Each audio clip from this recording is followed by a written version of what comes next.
Good morning, everyone, and welcome to the webinar, Revisiting MAWD and Introducing Workers with Job Success. I'm Dana Casserly, Co-Executive Director of the Pennsylvania Health Law Project. And joining me on your screen are two of your presenters for today's session.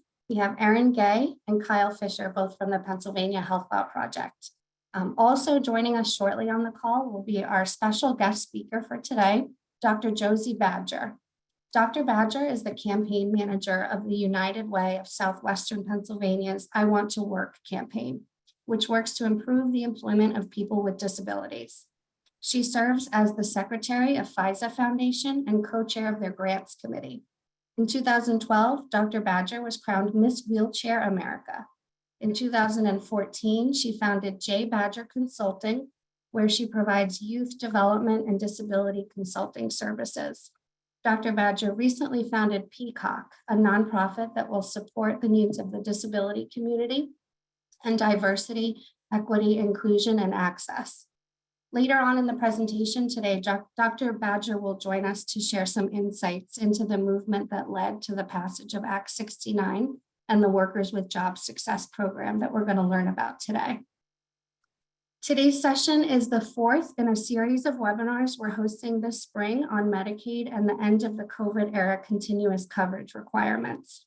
Throughout the series, we've been providing practical tips and information to help you or your clients or patients maintain Medicaid coverage now that the COVID era rules are no longer in place.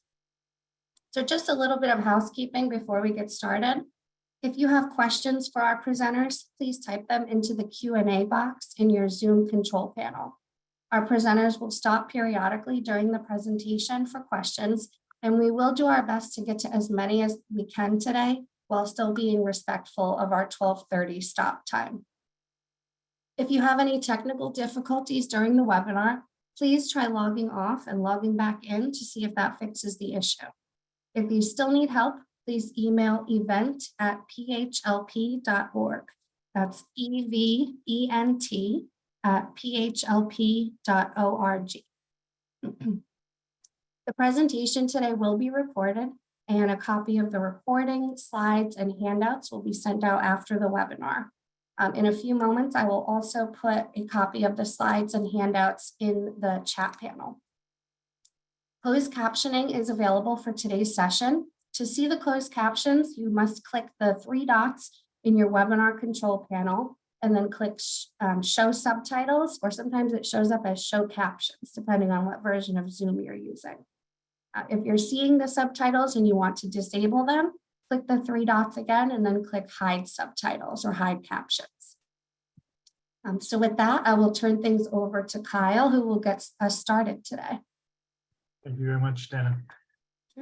Okay, and thank you all of you for joining us this morning. I inadvertently advanced the slide, so let's talk about PHLP just briefly here. The Pennsylvania Health Law Project is a small statewide specialty legal services organization. We have 14 staff present, and we do a handful of things. First, we handle direct legal services for individual clients. We also provide community education and do trainings like these. And we also do policy advocacy, largely at the state level, largely focused on Medicaid, on issues like this, the implementation of Workers with Job Success, and also the continuous coverage unwinding that Dana mentioned a second ago. For more information about us, be sure, if you would like to follow us with topical updates from PHLP, certainly sign up for our monthly newsletter. Okay, today's session, so as Dana mentioned, we're going to spend no more than an hour and a half talking about MAWD, medical assistance for workers with disabilities category, and then this new MAWD workers with job success category, which is really exciting. It just launched, so we have a fair amount to discuss on both of these. The first half of the session will be somewhat of a refresher for those of you who are already familiar with MAWD. For those of you who have been on the earlier trainings we've done in the Unwinding series, you've heard a bit about this, so it will be a deeper dive than we covered in the 101 session. And we'll also talk a little bit about some developments related to the unwinding, sort of pandemic era policies, and how that impacts MAWD and premiums at this point in time. For the WJS training, we'll cover the eligibility criteria. We'll cover how much this coverage will cost for enrollees. And then we'll also cover some sort of nuances related to the pandemic and the unwinding for it as well. Before we jump in, we'd like to know a little bit about you, the audience we have for this session. So we have a poll that we're going to launch asking about your experience level with MAWD. So we'll take just about a minute and please select the option here that is most accurate for you, understanding that some might not fit exactly or multiple might fit for some of you. But if you take a minute here, just respond to the poll and then we'll move on.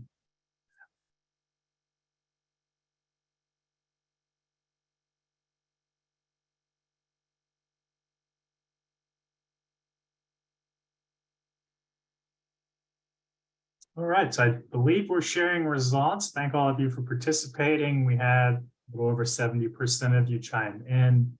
Only a handful of you are enrolled in MAWD yourselves, but it looks like the majority of you are familiar with it or you've helped people enroll. And we know we have folks from a lot of different communities on this session, including from Legal Aid Network, Plan, Legal Services Advocates, enrollment assisters with health centers and elsewhere. And a lot of you are joining from medical provider offices. It looks like about 15%, what are we looking at? 1 in 7 or so are unfamiliar entirely with MAWD. So we will cover some of the basics. We're not going to spend a lot of time on the basics of Medicaid eligibility in general, but we'll go over that some. Hopefully you'll also get a good amount out of this. And for those of you who are completely new to this, if some of these topics are more technical than you were bargaining for, we do have some links to more introductory resources, such as our eligibility guide at the end of this training.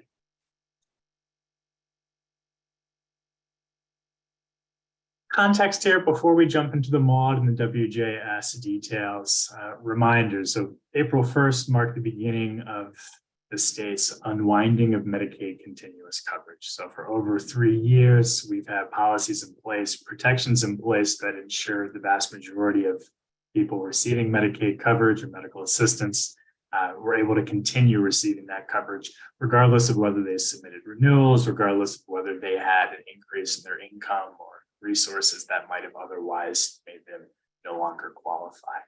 That has ended as of this month.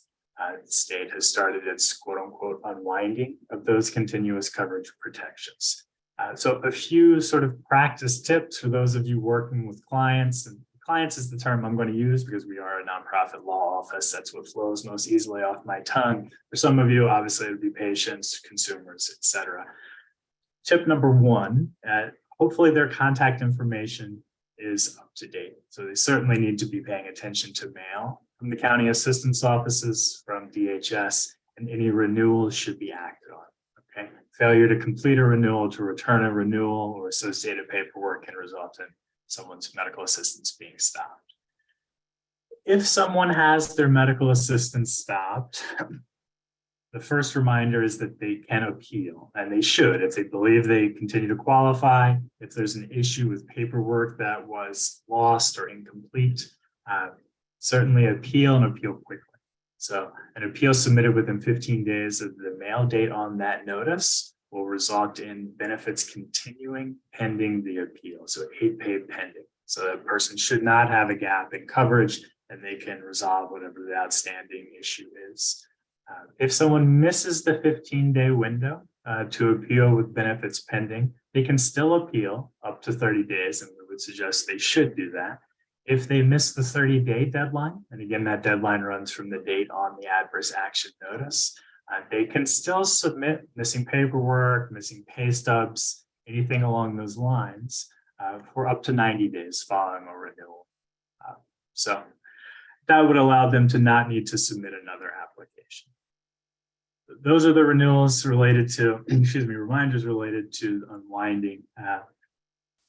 Apart from sort of the procedural issues or someone whose coverage is stopped because paperwork was missing or renewal wasn't processed, some of our clients are going to no longer qualify for the Medicaid coverage they initially had or they've sort of been held on to for the last possibly 2 to 3 years. One important option for those clients, if they have higher income or potentially assets they didn't have pre-pandemic, is this category, medical assistance for workers with disabilities. The overarching criteria for medical assistance is the same for MAWD and WJS as it is for any other Medicaid category. And I'm not going to spend much time at all talking about immigration status, or citizenship requirements, or residency requirements. Just be aware that they apply. Like, these overarching criteria apply for MAWD as they do any other category. MAWD and WJS are particular categories of medical assistance. You see this third bullet here. And these are the only two we're going to discuss today. They each have their own income and resource rules. And like other categories, they have particular rules that apply in terms of how income is counted, what income is counted, and household rules, who's in the household, whose income is counted for purposes of eligibility.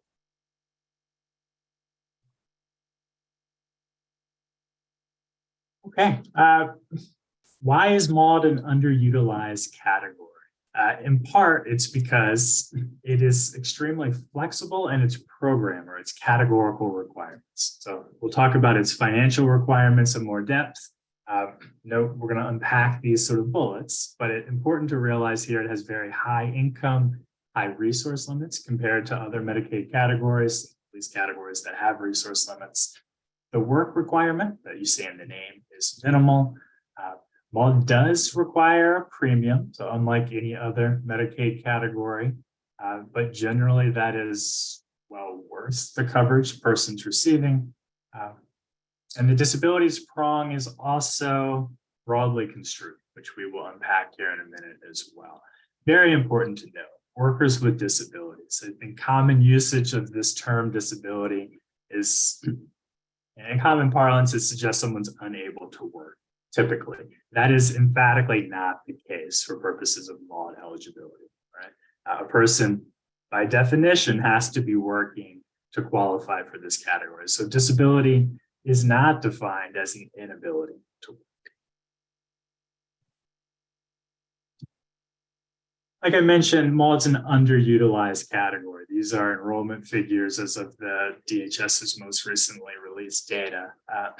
Overall Medicaid enrollment, and this is surely going to drop over the next year, is just shy of 3.7 million individuals. That's a lot of Pennsylvania residents currently receiving medical assistance. MAWD enrollment, just shy of 30,000 individuals. I'm not going to require you to do math here. That's less than 1%. Less than 1% of Medicaid or MA enrollees are currently enrolled in this category, the MAWD coverage. That number is slightly depressed by some pandemic era policies, sort of protections that did not allow the state to increase premiums for individuals or to move someone who's already in MA into MAWD so they would have a premium, but not by much, right? So why are these numbers so small? Certainly the case that plenty of folks qualify for medical assistance in other categories, and they don't need to be, and they shouldn't be in MAWD, and it's to their advantage not to be insofar as they don't have to pay a premium for their MA coverage in the categories they're in. But other reasons include caseworkers not fully understanding this, or too many caseworkers not fully understanding MAWD, and too many people in the general public not knowing it exists. So one of our goals in putting on this training is to sort of spread the word, spread the gospel of MAWD so that folks who might benefit from this coverage know about it and know to ask for it. Let's unpack the categorical or the program requirements a bit. I'll spend a little bit of time on this. 2 requirements are basically in the name. They're not hard to keep in mind here.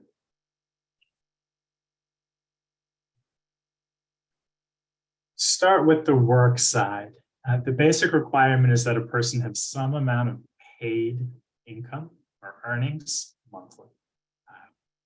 We typically suggest an hour a week, someone who's not otherwise working, but technically an hour a month is enough, would suffice. We suggest an hour a week at least instead of an hour a month, just so that when they're actually working, and to be clear, they need to actually work monthly and be paid for that work monthly.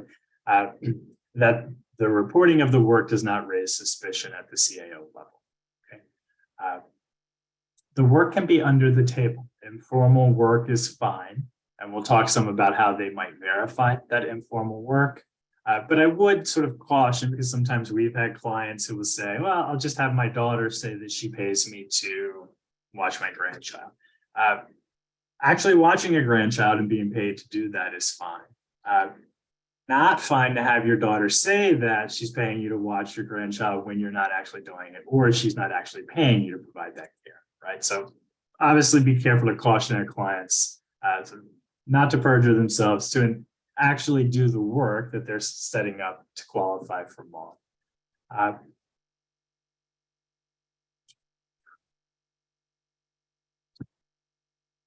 For individuals who are on Social Security, and we'll talk a little more about this, Social Security disability insurance, they often say, well, I can't work, that's why I'm on Social Security. It's important to note that minimal work along the lines of 1 hour a week or a couple of hours a month will not jeopardize their Social Security benefit. They need to report it to Social Security. It's not that they're hiding anything, but it's going to be insufficient to trigger any sort of review of their disability benefit at the federal level. The disability requirement with disabilities for purposes of MAWD eligibility is murkier than the work requirement. So whereas someone can start working to become eligible for MAWD and show the CAO that it's black and white, they're working, they have proof of work. Whether they meet the MAWD disability standard is not always as clear. Someone who is receiving Social Security disability, by definition, meets the disability requirement. That's crystal clear. But for individuals who are not receiving Social Security, they don't have to apply for it. So MAWD is unlike Healthy Horizons in that respect, and another category of medical assistance. They can submit proof of their health conditions and ask the state to review that, which the state does through a medical review team. The standard they're applying is the Social Security standard, except without regard to whether the person is actually working. So this is a little complicated, right? The person has to be working to qualify for this coverage. The state's medical review team is going to be reviewing their medical records to see whether they meet this Social Security standard without application of this substantial gainful activity. Our basic advice here, if someone has a chronic health condition and they have a need for MAWD coverage, don't try to predict whether the conditions they have are serious enough or severe enough to meet the MAWD standard. They should simply apply. They need this coverage, they have chronic health issues, apply. You will be asked, or they will be asked, to provide, typically it's 12 months worth of medical records, something to sort of document that they have the diagnoses, or what the duration for those diagnoses looks like, any treatments required for them. If they have serious long-term health conditions, apply. Some examples here where we have seen MAWD approved include for individuals with anxiety disorders, chronic back pain, diabetes. It doesn't really make sense to try, when we're advising clients, to tell them, because we don't know whether the condition they have will necessarily or definitively meet the MAWD standard, but there's really little reason not to apply, submit those records, and see. In the first instance, we might have another slide on this. They can submit a doctor's letter, a basic letter, which is really, in my opinion, the best way to submit initial proof of disability. A basic letter that lists what the person's health conditions are, what their diagnoses are, and the expected duration of those conditions. Is it a chronic condition, right? Is it being managed with particular medications or treatments otherwise?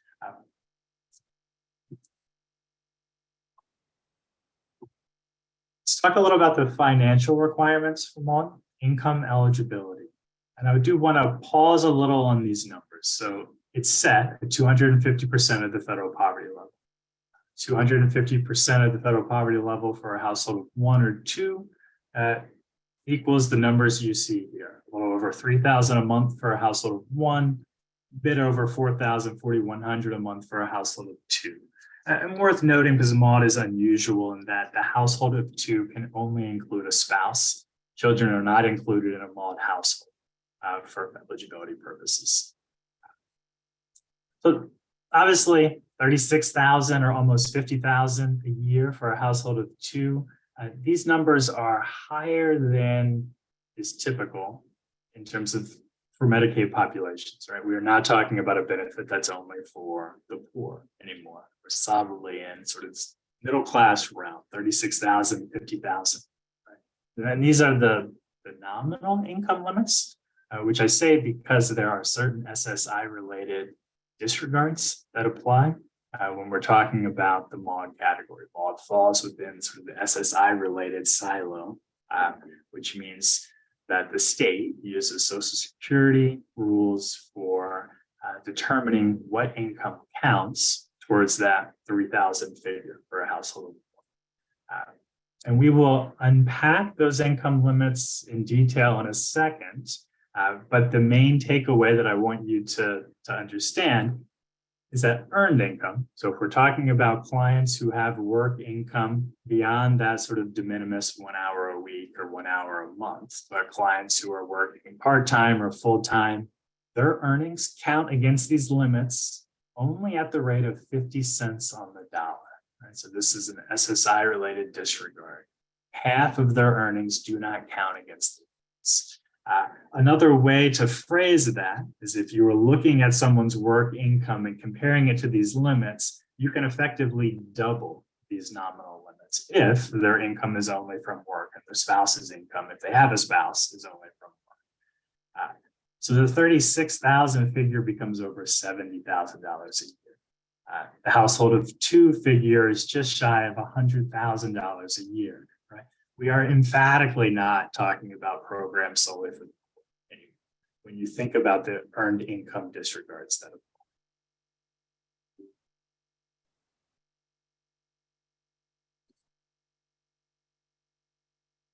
All right.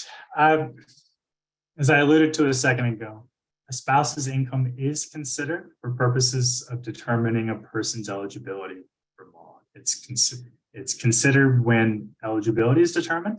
A spouse's income is not considered for purposes of calculating an applicant or recipient's premium. So yes, it counts towards eligibility. It does not count towards that person's premium.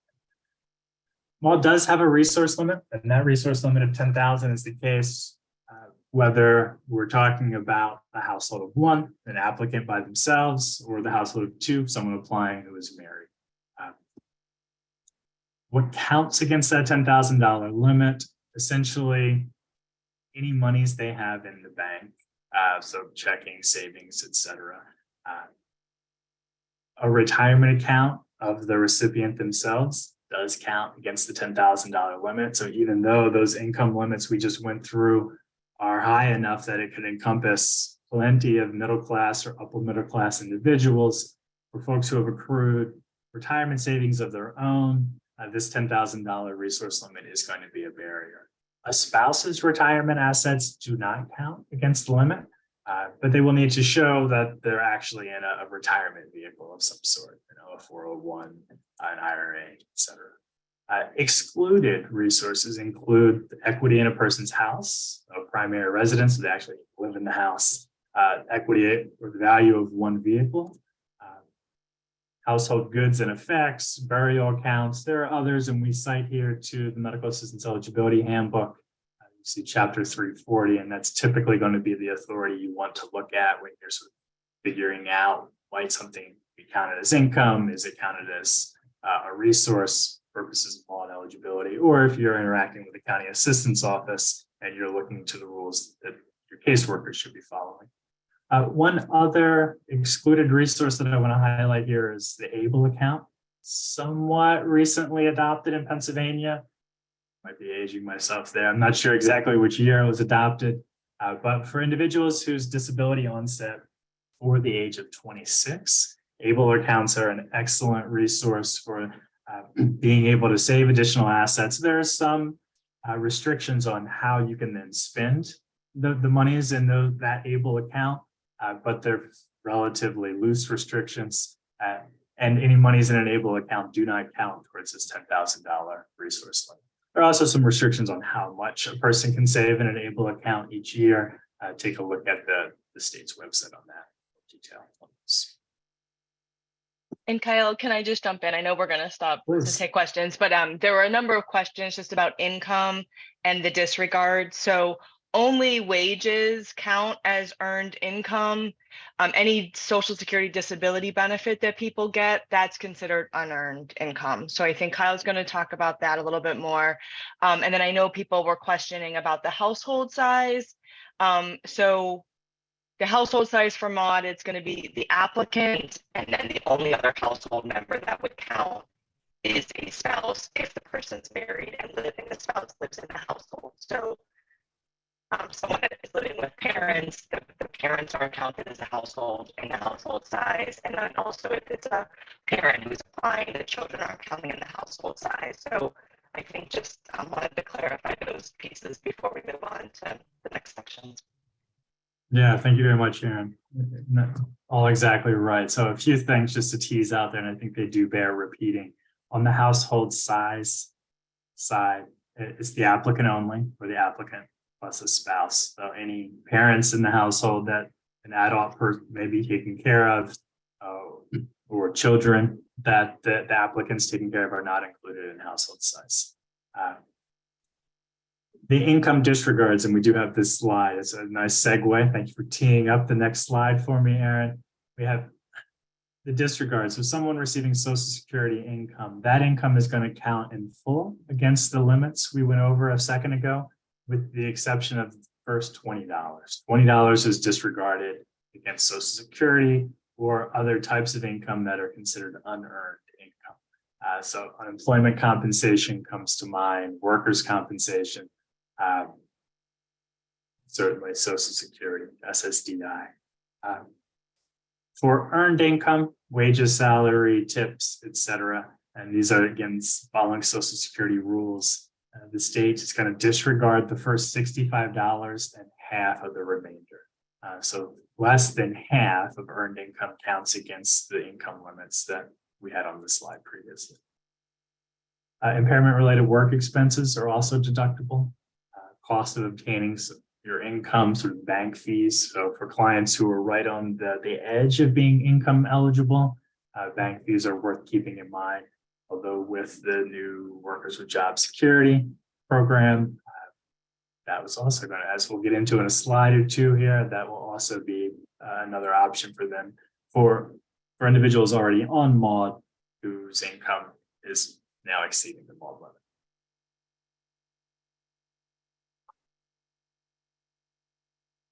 So there are a couple of types of sort of typical MAWD client, and this is not exhaustive, but I think it's worth walking through because these situations occur so frequently.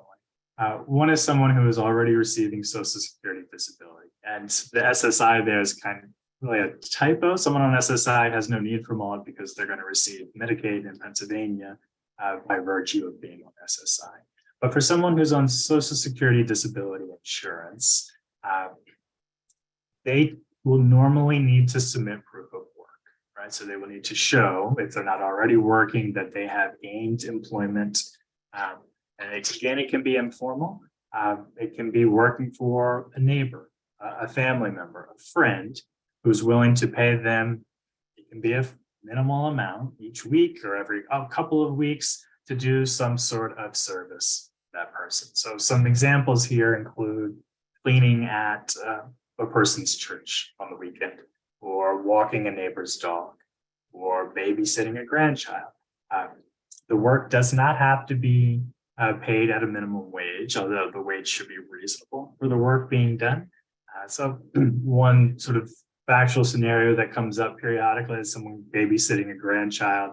If they're babysitting for 35 or 40 hours a week, please don't advise them to be paid $5 for that week's work, right?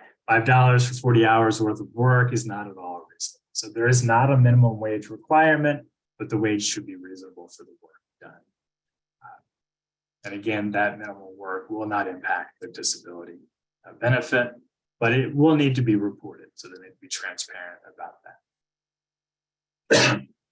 The second type of typical client here, for whom MAWD is a good option, is someone who's working but doesn't think of themselves as disabled. So maybe they have chronic asthma or diabetes or behavioral health issues. And they're able to work, they've been able to work despite having those conditions.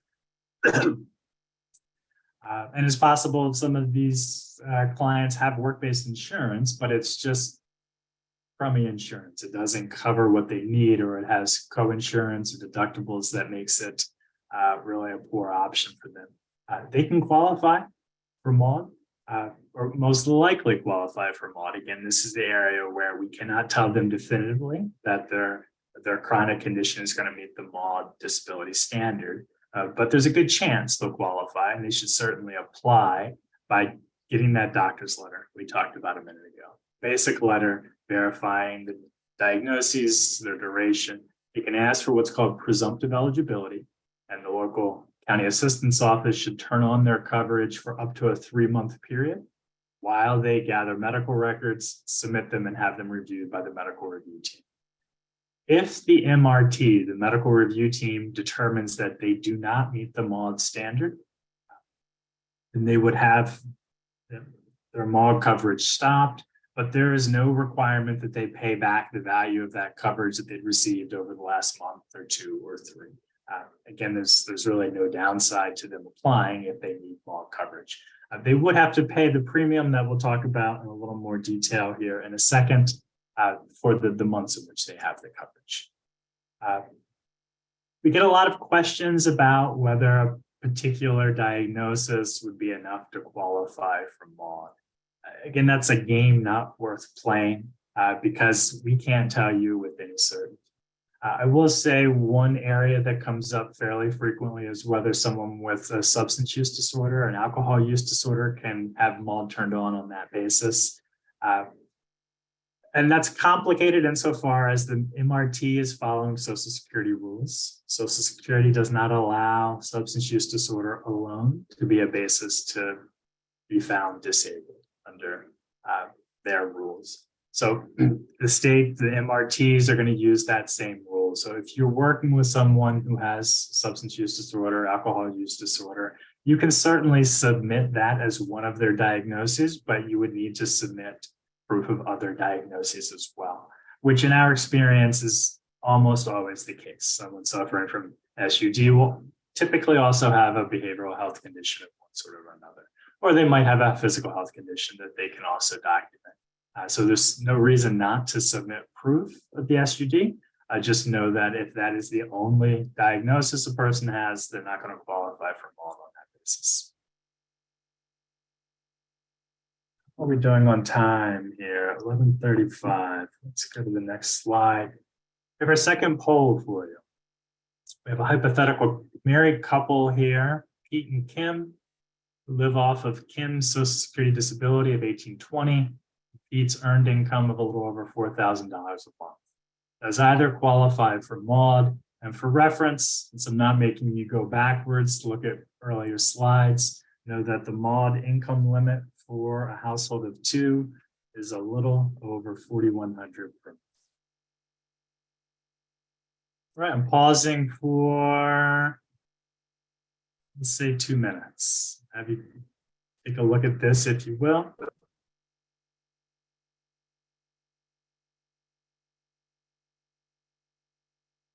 Tell us what you think.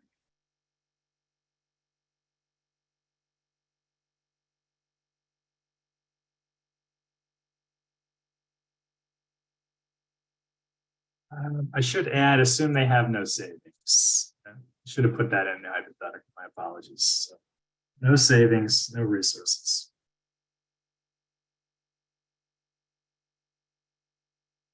We're up to about 50% participation. I'm going to hold on for another, say 30 seconds or so. We'll stop.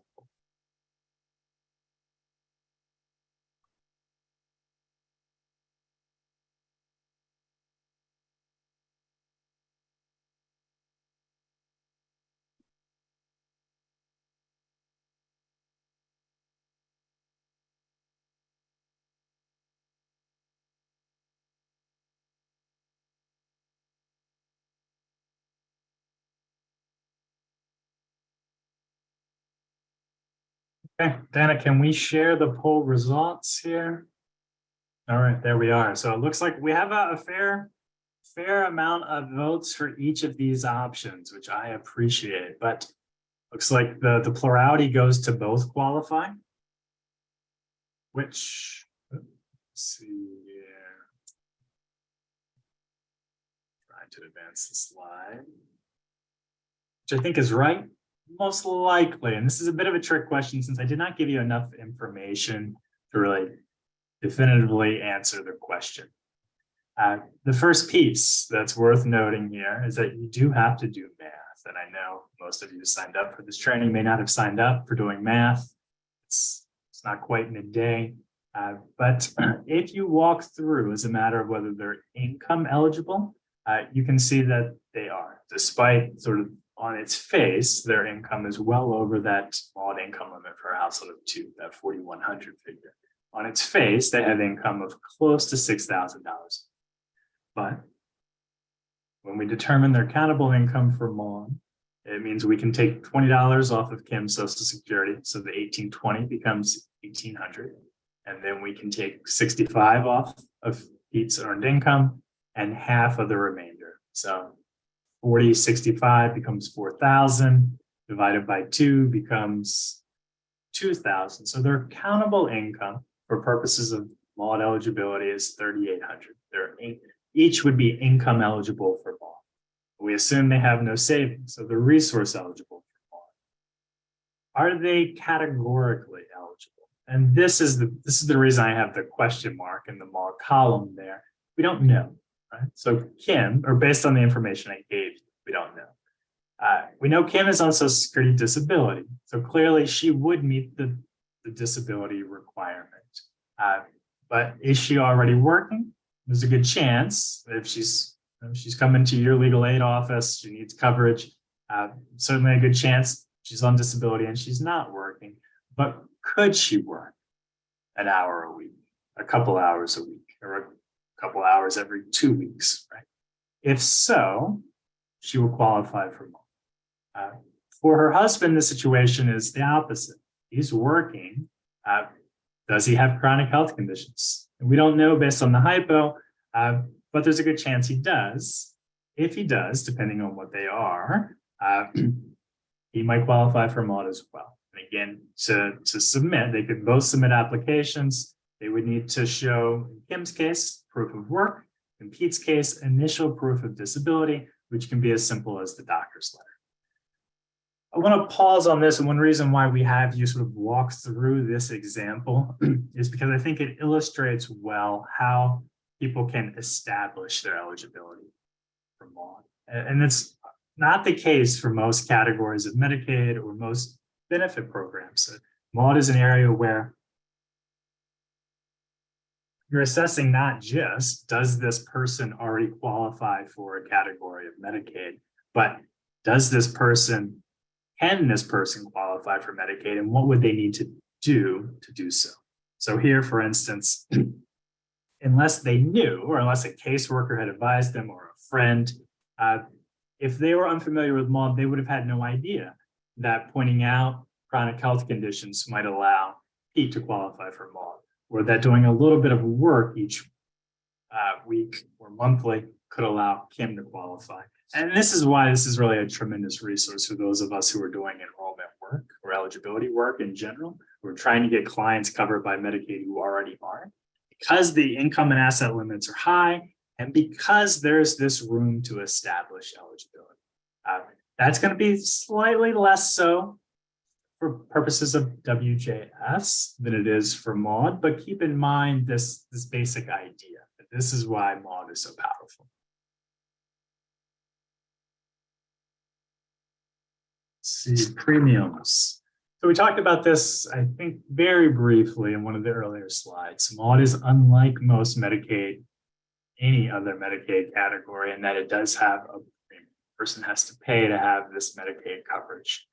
Unlike in the eligibility analysis, only the applicant or the recipient's income counts for purposes of this 5% calculation, and only their countable income.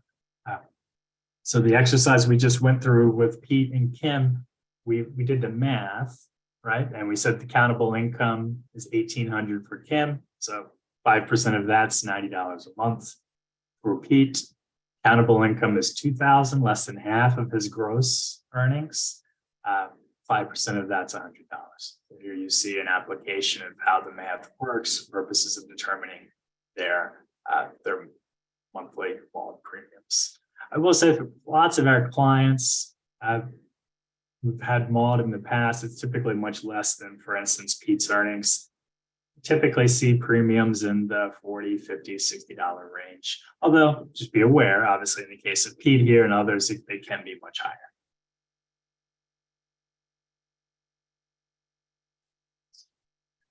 During the pandemic, premiums were still billed, still collected.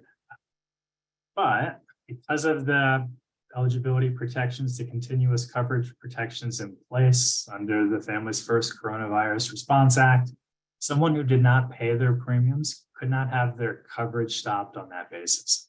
Non-payment of premiums did not result in termination, with some narrow exceptions that I don't really want to go into for purposes of this training. But in general, someone could have accrued vast unpaid premiums and it would not have resulted in their benefit being stopped. Coming out of those pandemic protections, so as part of the MA Unwind, premiums incurred during the pandemic, and I believe this goes back to the very beginning of 2020, in January of 2020, those unpaid premiums will be forgiven. So individuals on MAWD should see on their either this month's premium statement or the next premium statement that they've been granted quote unquote good cause for those premiums incurred and unpaid between the beginning of 2020 and March of 2023 last month. Premiums are again due now, and failure to pay those premiums as of now can, in many cases, will result in termination of benefit. So I would certainly advise clients at this point, if they haven't already been paying their premiums, we know many have, that they should do so going forward. Two more slides on MAWD, and then we will move into workers with job security. The cost suspension of premiums. So, and this is not a policy that is new with the pandemic. This is something that pre-exists the pandemic. If for someone who's on MAWD coverage who has a problem with their work, say they need to take a temporary absence because of illness, or if they're laid off, or if there are other issues where they're not at fault and they're unable to work, they're not bringing in their normal income, they can have that work requirement waived and they can have their premiums waived for up to a 2-month period, respectively. And they can ask the county assistance office for that good cause. In sort of special circumstances, good cause can be granted retroactively. The one I want to note here is where a CAO may not have closed MAWD timely previously. So that shouldn't apply now, given the forgiveness of premiums we just talked about. But pre-pandemic, excuse me, it was not uncommon for someone to have lost their MAWD coverage and to want to go back onto MAWD, but discover that they had 6, 9, 12 months worth of unpaid premiums. So they had a huge outstanding balance that they were told they would have to satisfy before they could be re-enrolled in MAWD. In that situation, this retroactive granting of good cause to forgive those old premiums is a really important option in terms of allowing folks to re-enroll. So be aware of that.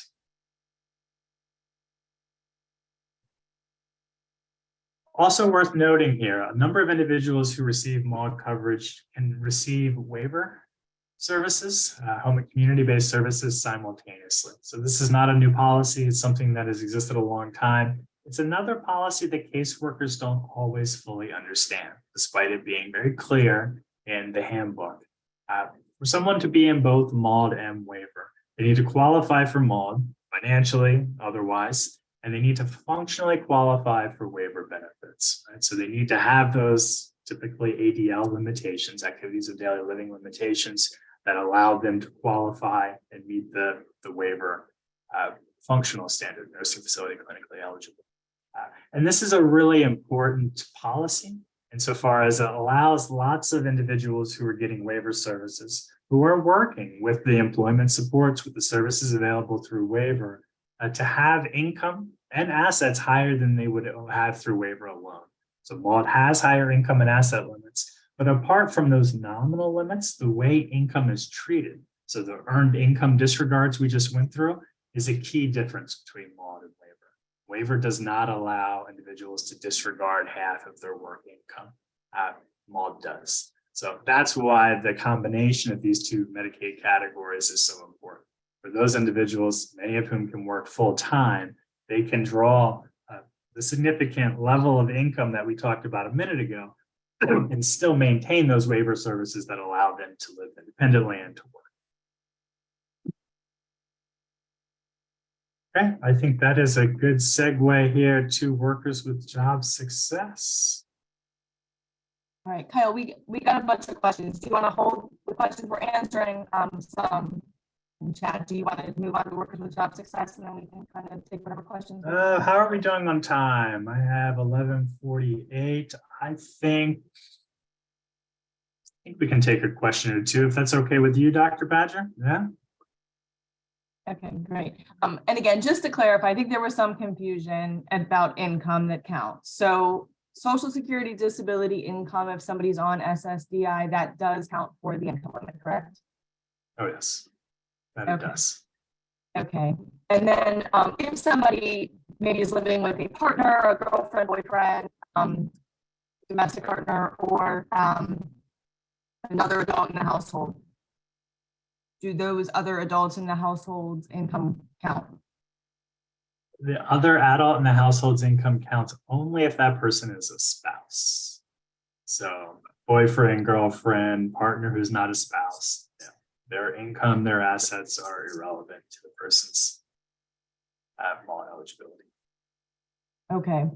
And then somebody asked a question. I think you were talking about the documentation to show that someone has a serious health condition or disability. And someone was asking about that 1663 form. I think that's the employability assessment form. And is that required? It is not. So there are a couple of forms that are allowed, and you can see this in the Medical Assistance Eligibility Handbook. The employability assessment form is one of them. The health sustaining medications form is the other. Those are allowed forms, but they were not created for purposes of MAWD eligibility. They were created for other purposes. They're not a good fit for MAWD eligibility insofar as the 1663, for instance, is asking a physician or a clinician to verify that Kyle is unable to work, right? That's obviously a poor fit for purposes of MAWD because Kyle should be working. He's going to have to be working to qualify for MAWD. So our typical advice to clients is not to use those forms, even though providers' offices often prefer the ease of using a form, but to get us a basic letter instead, to ask their providers for that basic letter. But yes, the questionnaire is right. There are a couple of forms that the state has that can be used. Okay, great. And then I think there were several questions about whether someone on SSI could get MAWD or maybe about PH95 and MAWD. So I think just to clarify, MAWD is the category of last resort, right? So if someone's on an SSI, they automatically get Medicaid because they're on SSI. The county assistance office will only put people in MAWD typically if that's the only way they would qualify because of that premium liability. Yeah. But there might be some changes related to workers with job success, right? Exactly.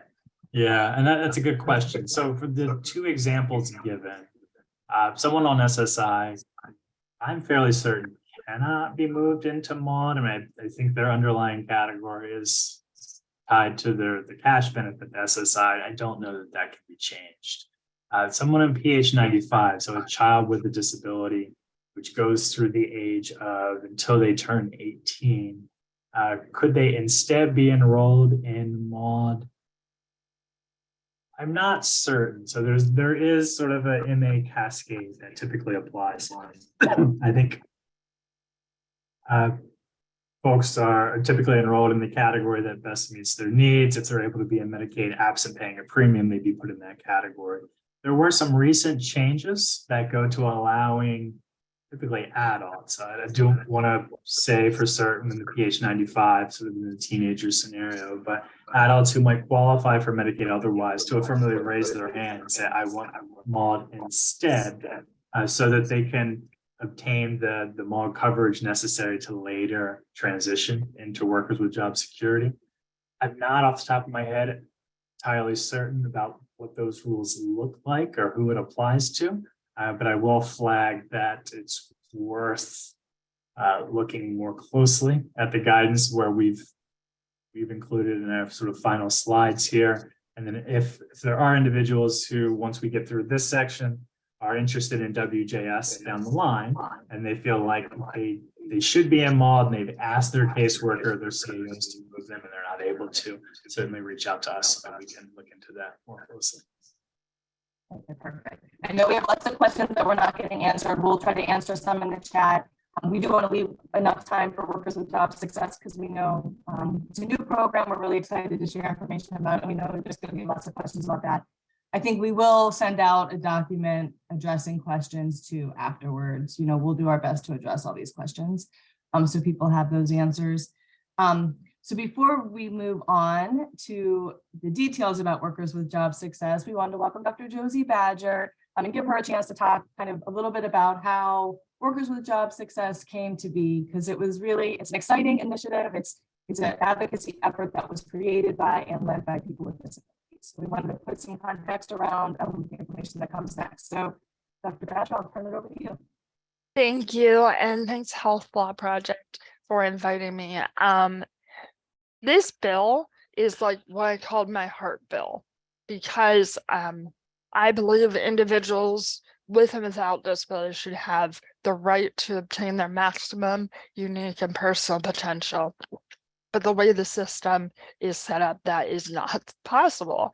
And this, I'm not going to tell you that MAWD, workers with job success, solves all the problems. It doesn't, but it's a good start. And so this bill really came from watching individuals, myself included, graduate from like master's, doctorate programs and not be able to pursue jobs in their trained fields because of starting salaries being too high. And so with this bill, I'm not going to go into the numbers. That's what the lawyers are for.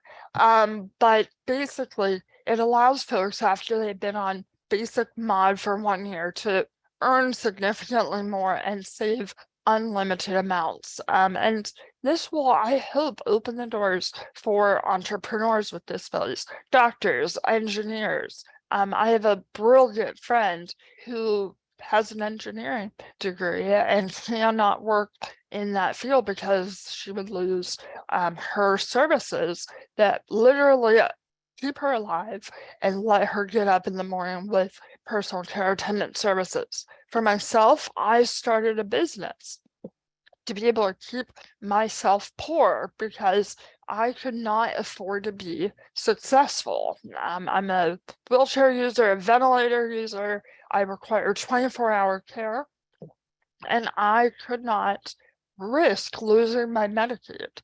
And that is why workers with job success is so important, to start lifting those glass ceilings, to let more people be successful and to work in the fields that they truly want to. So thanks guys for joining. Thank you, Kyle and Aaron, for running this. I'll turn back over to you. Thank you so much, Josie. We appreciate you joining and certainly appreciate very much all your efforts in terms of the campaign leadership and the years of effort put in that led to the passage of Act 69, 2021, the creation of this program. Okay, so as Dr. Badger discussed, some sort of alluded to briefly there, the criteria for this new Workers with Job Success program are really three main factors. And the first is that a person has to have been enrolled in MAWD for the last 12 months, consecutive enrollment in MAWD, with a slight sort of unwinding exception that we will cover on another slide. So this is not open to individuals who haven't been getting Medicaid, right? It's not open to folks who haven't already been receiving MAWD and paying those premiums for the last 12 months.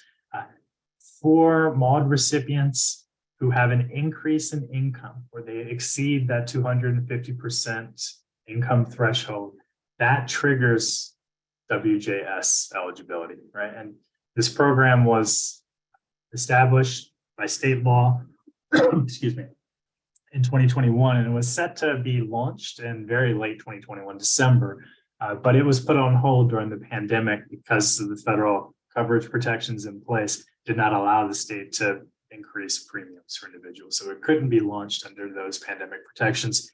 And MAWD recipients whose income had increased couldn't have their coverage stopped for that purpose because of those same protections. So in some sense, there was much less of a need for it at that time. It's effective now as of the beginning of this month. And someone whose income is either gone up this month or went up during the pandemic can be moved into this new WJS category, so long as they have the coverage period, the 12 months on MAWD, and they have countable resources at $10,000 or less at the time of initial eligibility.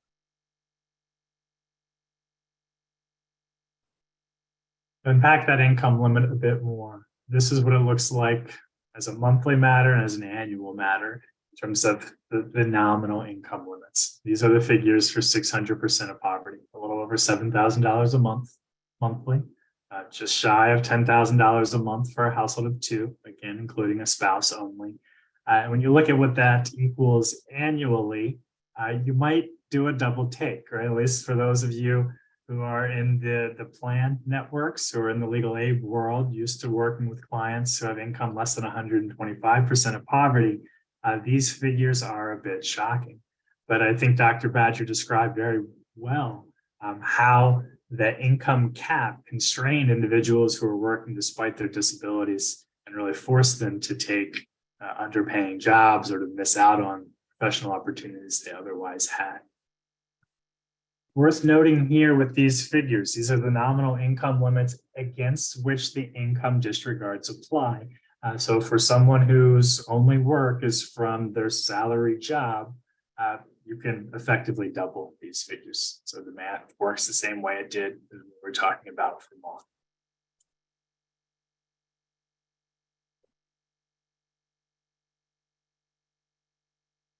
Okay, the asterisk that I put on the earlier slide, that someone has to have been enrolled in MAWD during the last 12 months without a break.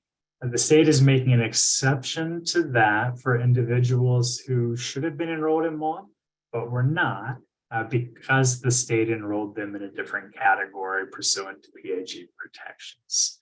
So because the state could not increase premiums or could not put someone who is already on medical assistance into a category that had a premium, namely MAWD, during the pandemic under the continuous coverage protections, there were a significant subset of recipients who were diverted into other categories. So DHS is trying to identify them, has done sort of a system report or logic, and it is automatically crediting those individuals with the 12 months of MAWD coverage that they would need for purposes of later qualifying for workers with job success.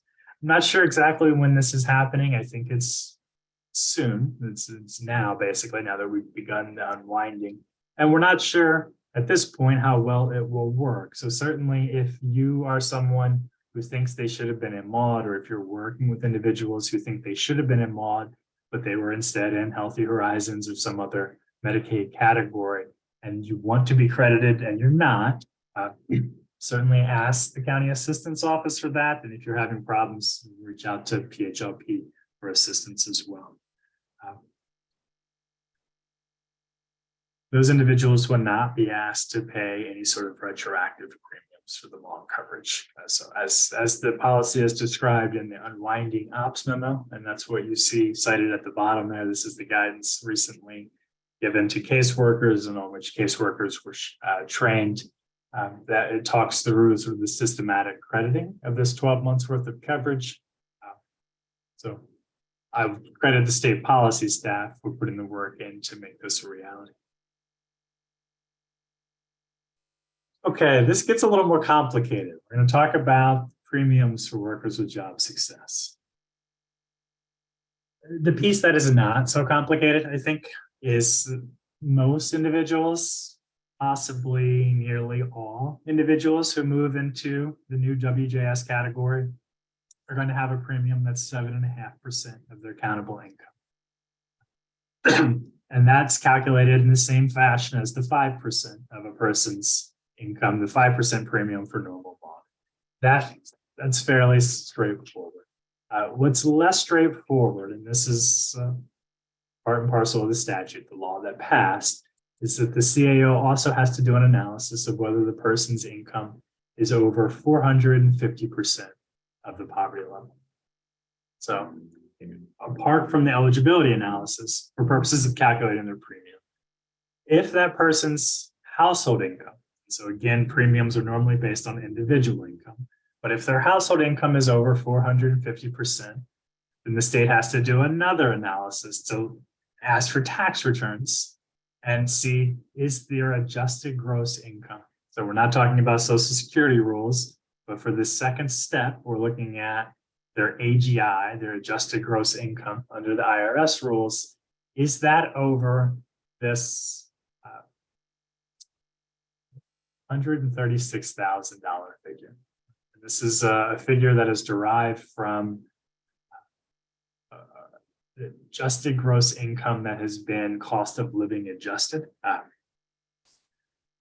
I apologize for the weeds, but we are somewhat in the weeds here. For individuals whose income is both over 450% of poverty under the SSI accountable income rules and over the 136,000 figure for their adjusted gross income, looking basically at last year's tax return, they would then have to pay the quote unquote full cost. And the full cost for the MAWD coverage is just shy of $1,000 a month. That was what it was published as last year. To our knowledge, it hasn't changed yet for 2023. So it could be a considerable jump up. It's likely to be a considerable increase for really the highest income individuals in this WJS category.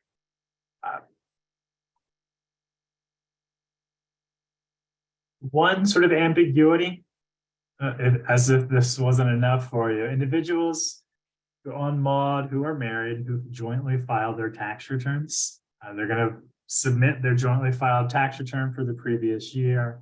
If it is over that 136,000 figure, which is going to change yearly because it has a COLA adjustment, it's not clear how the state is going to parse out the recipient's income versus the spouse's income for purposes of determining that premium. I think those are going to be case by case at this point and sent to the state's Bureau of Policy.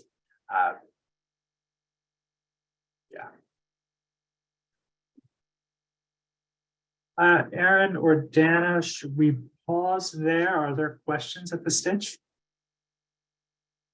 Yes, Kyle, we have some questions. Oh, sorry, hold on 1 second. Aaron signed off and signed back on, so I'm taking over on some of the questions. We have some on MAWD generally eligibility. Do you want to answer those? Because our other option would be to type all the questions out and circulate them. I think we're going to try to do that because of the audio issues anyway. So it's up to you. I think timing wise, we're getting close. So yeah, I'm happy to take another question or two on MAWD, and then otherwise I'd say we focus on WJS, and then we can circle back to MAWD questions at the end if we still have them. Okay, great. Let me just go through here as I'm jumping in. Thanks for your patience.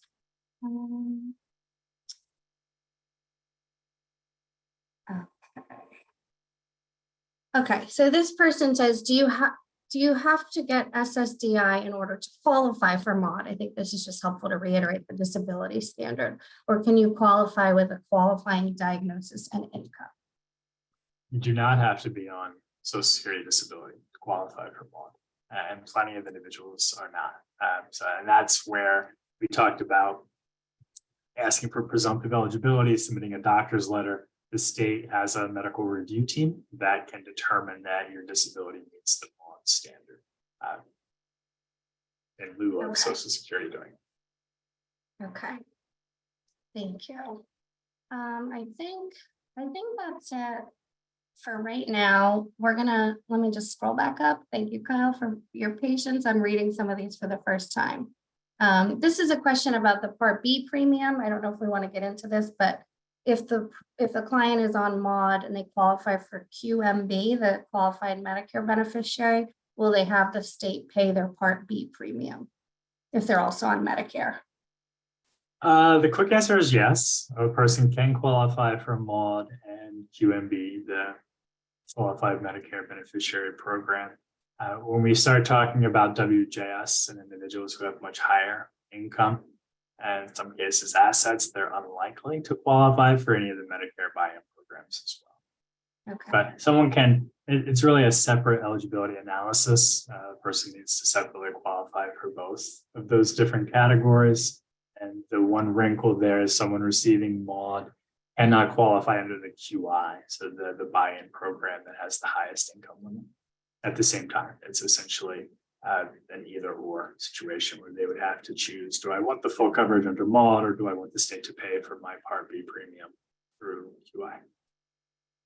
Okay, I'm just going to do one more about eligibility for MAWD. Are the MAWD calculations for the purposes of eligibility different for a married beneficiary? Does it depend on whether or not a spouse gets Social Security benefits themselves or has earnings? Yeah, good question. So a spouse's income is included in the MAWD income eligibility analysis. A spouse being on disability or working, though, cannot sort of be deemed to allow the applicant to meet those program eligibility requirements. So, for instance, my spouse is working. My spouse's work can't help me meet the MAWD work requirement. And the same is true for disability. So the spouse has to be part of my household. The CAO is going to look at my spouse's income as well as my own. And the CAO is going to accord my spouse's income the same disregards as it would give me. But I can't use her work or her disability benefit to meet the program requirements myself. Great. Okay, all right, thanks, Kyle. We can return to some in a moment if more come in. Okay. All right, I'm glad no one gave me questions regarding the WJS premiums here, because I'm not sure I'd be able to answer this. Let's talk about resources. Under the Workers with Job Success category, a person, when they first move into the WJS, they have to have resources at or under $10,000, the normal MAWD limit. But it's only at the time of initial enrollment. So as Dr. Badger mentioned, once someone is in this category, there is no resource limit. The resource limit goes away after they enroll into Workers with Job Success, which is an amazing development. Also worth noting, if they drop their income, say they get sick and they have to work less, or they're unable to work at the normal levels, their income drops below the 250% threshold, and they're moved back into MAWD, something that can happen. Their premiums should go down accordingly. They will also no longer have a resource limit in the normal MAWD category. So once they have that switch flipped and they lose the resource limit for purposes of WJS, that stays true if they're later moved into MAWD as well, which is a really important piece to note. In terms of the population that's qualifying for WJS is by definition one that has disabilities and could have problems with their health at a future date and time. So it's a very good protection that they're able to increase their accountable resources and not have to worry about suddenly liquidating them in order to continue to qualify for MAWD at a later date or the waiver programs they're likely receiving too. One twist here related to the pandemic again. And the delay in implementation of WJS. If someone had their income rise during the pandemic, 2022 or earlier in 2023, and they accrued additional resources at that time, they can be put into WJS now or when they come up on their renewal during the unwinding period, so long as the income increase that would have triggered WJS enrollment occurred before their assets or their resources went above $10,000. So that's the sort of offset bullet here. I hope it's clear, but if there are questions on that, I'm happy to take them. I'm just checking the chat for you, Kyle, here. I don't see questions about resources. Okay. Let's do another hypothetical. This time we have Jordan, whose disability works full-time. He gets a promotion, a substantial promotion, where his income or salary increases to $75,000 a year. He's been on MAWD for a couple of years and his resources are less than 10,000. We did not set this one up in a poll form, but we can just talk through the eligibility analysis. So Medicaid is point in time, WJS is the same. They're looking at what is your income now. So monthly gross earnings, also worth noting, gross is the figure we're looking at. So deductions off the top of someone's income for taxes or Part B premium payment deducted by Social Security, that has to be considered. That has to be folded back in. So for purposes of MAWD eligibility or WJS eligibility, we want to look at what their income is before any deductions, their gross. So at his new salary amount, the 75,000 figure, Jordan's gross monthly income is at 6,250. Applying the earned income disregards allow us to reduce that to $3,093 a month, which is just over the 250% threshold. So they have to be over the threshold to be moved into WJS. And he is, so he should be moved automatically. He shouldn't need to apply for it. The CAOs have been trained to identify a scenario like this. It should be an automatic transition. That said, this is a completely new program. So I would not be at all surprised if a number of caseworkers don't fully understand it, or if this transition is not seamless. So those of you who are doing enrollment work, or those of you who are disability advocates, just be aware that you may need to be to get involved or to intervene or to advocate with the CAO to help them understand these rules and to ensure that this person gets, a person in a situation like this is moved into the right category. Apologies, my throat is starting to go on me here. Jordan's premium. So this is another notable difference between WJS and MAWD. It's going to increase from 5% of his countable income to 7.5% of his countable income. So his premium is going to go up by a little over $100 a month, from the 120 figure to 232. You can see how we calculated that there. I think we've gotten through all of our slides. Guidance here. See, DHS has put out a few different documents, all sub-regulatory guidance that will be useful for those of you doing advocacy with the CAOs or helping individuals understand whether they might qualify for this program, whether they might not. So there's a fact sheet at the top. There's an operations memo released last summer. That's the introduction of the new eligibility group. And then more recently, just last month, there's the Unwinding ops memo, which also addresses WJS in a fair amount of detail. The policy clarification at the bottom only goes to that 136,000 figure that's used for purposes of determining premiums for folks over the 450% of poverty. Like I'm throwing a lot of numbers out there. These are the existing sort of state authorities. This is what the county assistance office is working off of. We link to each of them. We have more general resources on the handbook link is there. A couple of resources by the Social Security Administration talking about work supports and how work income or significant income. So you can look into, for instance, for those who might be on Social Security disability and worried about their work triggering a review of disability. What does the trial work period look like? How long does it last, et cetera? The red book listed there. And then a couple of PHLP resources including our guide to eligibility. We also have a recently completed fact sheet on workers with job success that will be on our website soon. If it's not already.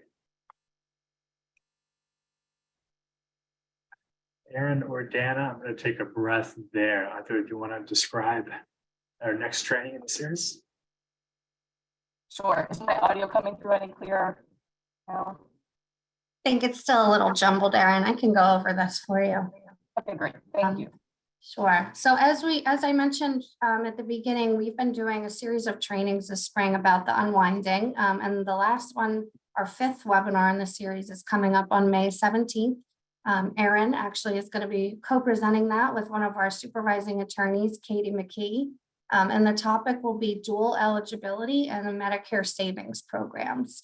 So that training will be for folks who work with seniors or people with disabilities who are on both Medicaid and Medicare. And it will walk through sort of how those coverages work together, and also talk about the Medicare savings programs, which can help with some of the out-of-pocket costs that are associated with having Medicare. So if you'll get a copy of these slides, you can register through the link in the slides, and I will also put it in the chat so folks can go right over to that to register. Thanks, Kyle. I'm happy to jump in. I think we have a few more type housekeeping slides that I can go over. Sure, I'll pick this one up too. So we are on all social media platforms. If you can follow us, we put a lot of timely updates on social media. The links are there on the slide. And you can also use the link here on the slide to sign up for our newsletter. I will also put that in the chat. We put a newsletter out once a month where we have just topical updates about Medicaid and programs that are going on around the state. And we also sometimes put out news alerts in between when our newsletter comes out. So to stay up to date on that, you can sign up, and we would love to have you. Okay. Kyle, I'll put it back over to you. I'll check to see. I don't think we have questions that we can answer here. Give me one moment and I'll look. Sure. Okay, while we're waiting for questions, here's our contact information. So if any of you are seeking coverage in WJS and having difficulties with it or have denials, certainly feel free to call our helpline information if you want technical assistance, sort of parsing out or parsing through some of the new rules related to these programs and the ops memo or the fact sheets that we shared. Feel free to email either me or Aaron at the email addresses here. We'll say, because I didn't note this earlier, and I do think it's important, individuals who believe they may be over income for MAWD now should note that the CAO is not going to sort of automatically review everyone at once and potentially move them to the new category effective April. So the unwinding plan for DHS is going to be to review individuals as their renewals come due. So lots of individuals who may no longer qualify for the categories they've been in for the last year or 2 or 3 will still stay in those categories until their eligibility is reviewed at their normal renewal time, which could be all the way up until April of next year, 2020. Kyle, just one quick question about helping clients who advocates think may qualify for MAWD. Would it be best to simply refer them to the county assistance office and feel confident that they'll find the best program for them, whether regular MAWD or the new program? Or like, how should you approach applying if you have your sights set on MAWD or workers with job success? Yeah, that's a good question. I think if someone knows they're not going to qualify for Medicaid in the MAGI or the adult expansion category, for instance, because their income is too high and they want to apply for MAWD, I would suggest putting in the notes, asking the CAO to please review me for MAWD. And they would also need to submit that proof of work that we talked about and the initial proof of disability. And those are sort of the items that's typically going to allow the CAO to flag them as MAWD eligible and put them in that category. A person should not need to specifically ask for MAWD. They should be reviewed by the CAO for all categories, all avenues of eligibility. But because of the way MAWD works, given some of these sort of flexibilities around informal, infrequent work and the disability standard complexities, we found that it does often help to specifically ask for it, even though in theory, a person should not need to. If they simply apply for Medicaid and they're put into a different category, and that's certainly great. If they qualify for that different category, they don't need to pay the premium. If they apply and they're denied and they hadn't been reviewed for MAWD, they should appeal. And on the appeal, I would have them submit whatever information they need to show that they should or they likely qualify for MAWD. So again, going back to proof of work and proof of disability. Okay. One quick question is a 401k counted in its entirety for MAWD for the resources? Yeah, it depends situation. Generally, yes, but minus the amount that would be a tax penalty by the IRS. So lots of individuals balk that my retirement account shouldn't actually count against the MAWD resource limits because I would face tax penalties if I take it out. And that alone doesn't exclude it from the income analysis, unfortunately. But for individuals who have these tax sheltered accounts, the CAO should include or deduct the amount from it that would be a tax penalty or taxable in general. So it may be the case that someone has, say, $20,000 in a 401k, but if it's tax preferred and they're not yet, of the age where they can withdraw it without a penalty, maybe only 15,000 of that 20 should count against the limit. Okay. Thanks, Kyle. Another good question about resources. Does the face value of a life insurance policy count as a resource? Yeah, good question. So I would distinguish between sort of a term life insurance and a whole life insurance. So a life insurance that has a cash out value can count against the MAWD resource limits. A term life insurance that does not have a cash out value does not count.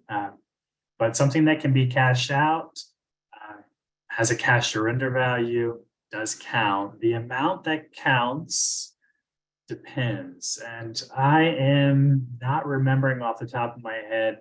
There's an initial deduction, and then there's a second deduction for policies with a cash surrender value over maybe $1,500 a month. Aaron, I think you might know some of these rules better than I do. If you know what those numbers are, please jump in. The life insurance, like how it's counted. Right. Yeah, I think if it's over, am I garbled? No, you sound good. Good. Okay. If it's over $1,000, then they look at the cash surrender value, and if they count the cash surrender value over $1,500, I think is how that goes. If the face value would be under $1,000, it wouldn't count.